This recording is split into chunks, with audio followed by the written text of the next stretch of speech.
yeah, I'm sitting here and I'm thinking, I'm taking mental notes, and I'm thinking, I reckon I could be your therapist. And I'd mentally scar you. No. I tell you why. Because I tell you what, when you get talking, so good to listen to, but you almost answered a couple of like my questions while you're talking, because you said the big one was what's changed. You all said nothing's changed, but I think a lot's changed in the sense between your ears. Yeah, you almost got to the point now where it's PBM. If I'm not doing it now, I'm never fucking doing it. 100%. So there you go. There's a change mentally. I think there's been a lot of little mental changes by the sounds of it. Yeah. Hence why I said being your therapist. I just think that subconsciously has happened. Yeah. You may be unaware of it. You probably are aware of it, but I think it's added up to this great thing this year where you've had the solid years, man. You've nearly won a couple of championships. You've been solid. But now, like that race at Snet, where I know it's people that probably listen think, oh, that's cocky, and it's easy to say now, sat on the couch, there's no way I'm losing that race. Yeah. But the reality is, you were fastest guy all weekend. You had the momentum.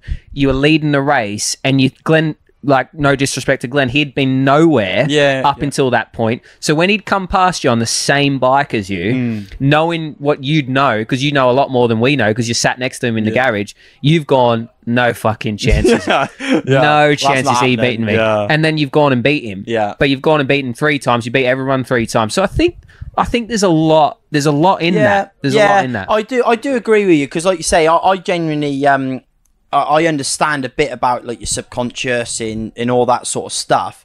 In like you say, sometimes you're not aware of what's changed. In sometimes you are, but for me, it's just that relaxed environment with that pressure. Like I joked to my team that I hate morning warm up. It's like 9 o'clock, 9:30, and I'm like, oh, I'm half asleep. I hate it. Whereas it's Snet. I actually topped morning warm-up, and it wasn't because I wanted to. It was just the ball was rolling, and you got to keep it rolling as such. So, yeah, maybe all them, like you say, all them little things add up, and that is perhaps what makes that bigger effect towards the end of it.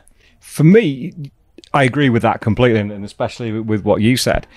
Looking from the outside in, there's an air of confidence about you that we've seen all season, that we've maybe not seen before, that you've had it. Yeah. But you've not been able to show it. Well, actually, that's what I was almost when Ben said about it then. It's a bit like when I won with Motor Rapido at Alton Park, won both races on a Sunday. And just people fucked off on that. Yeah, and people were like, "Why can't you do that next weekend?" And I'm like, I don't know how I did it that weekend. You know, I don't know. I was just about to say this. You were saying what? You know, I think this year on your bad days, you're third. Yeah. You're there where you're not ninth. You're just not this random ninth place. That's it. You go and win 2 races on the Sunday. Yeah. In honesty, that is genuinely, like I say, probably where the biggest changes come, because I could win both races at Alton. And is that because it's Alton and I've had great success there and I'm confident and I know I can win there?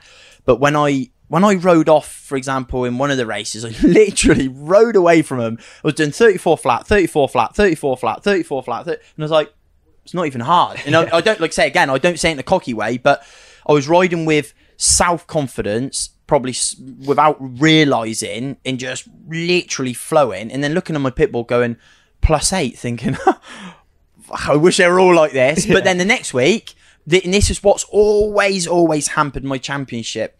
Because in truth, in 2021, it was down to me and Taz. And obviously Taz, got me at the end. But really what done the damage was Donington. Because we had momentum on him. We were faster than him, because obviously the showdown always was in practice. I don't know if it still is, but I think it was like Alton, Donington, and then Brands. Alton, we were a lot stronger, miles ahead. But then Donington, I was beaten in some degree before I got there, because the bike notoriously is not very good there. I'm not always the biggest fan of Donington. So I was like, oh, this is going to be such a hard weekend. I love this place, so we bounced back this. But the damage was done.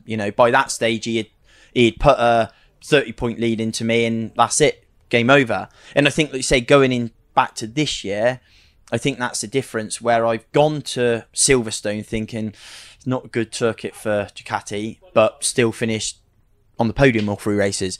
Donington, it's not a great circuit for Ducati, but fought tooth and nail right to the end for the race, winning every race. Arguably, we probably would have won the second race because Cole crashed, but obviously we had a mechanical. So, but all them little things adds up to your confidence, building and building and building, to then go right, like I said, going right, now it's net. I believe in myself. I know I've got the bike. Now let's do it, and I can now tell you how I won them races, whereas previously I couldn't have told you.